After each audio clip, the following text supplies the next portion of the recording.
August 27 మున్ముందు బహుమానాలున్నాయా? కష్టాలు, పరీక్షలతో కూడిన సమయాల్లో మనం ఏ విషయాన్నైనా దీర్ఘకాలిక దృష్టితో చూడడం ప్రాముఖ్యం. పౌలు భవిష్యత్తులోనూ వర్తమానంలోనూ జీవించాడు. ఆయన చర్యలు భవిష్యత్తులో దేవుడు ఏం చేయనున్నాడు అనే దానిచే నియంత్రించబడేవి. యేసుక్రీస్తు తిరిగి వస్తాడని, తన నమ్మకమైన పరిచర్యకు ప్రతిఫలమిస్తాడని అతనికి తెలుసు. ఆ రోజు తాను క్రీస్తు వద్దకు నడిపిన పరిశుద్ధులు దేవునికి మహిమ, పౌలు హృదయానికి ఆనందం తీసుకొస్తారు.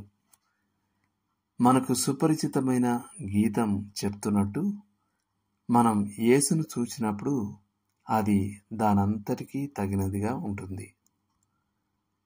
మనం ఒకనాడు క్రీస్తు న్యాయపీఠం ఎదుట నిలబడతాం అనే వాస్తవమే కష్టాలెన్ని ఉన్నా మనం నమ్మకంగా ఉండడానికి పురికొల్పాలి.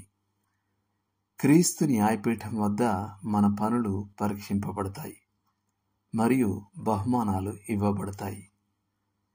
పౌలు తాను ఆ న్యాయపీఠం వద్ద పరిశుద్ధులను కలుసుకున్నప్పుడు వారే తన కిరీటంగా ఉంటారని అన్నాడు. పరలోకంలో విశ్వాసులను పలకరించడం అనే ఆనందం దాంతో ఓ హెచ్చరికను కూడా మోసుకొస్తుంది.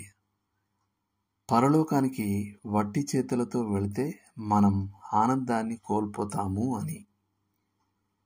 ఇతరులను క్రీస్తు కొరకు సంపాదించడానికి యథార్థంగా ప్రయత్నించని క్రైస్తవుడు యేసుక్రీస్తు తిరిగి వచ్చినప్పుడు ఈ మహిమ, ఆనందం అనుభవించడు.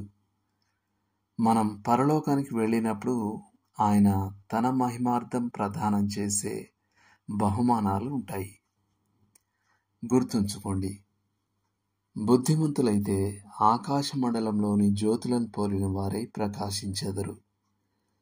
నీతి మార్గమును అనుసరించి నడుచుకున్నట్లు ఎవరు అనేకులను త్రిప్పుదురో వారు నక్షత్రం వలె నిరంతరమును ప్రకాశించెదరు.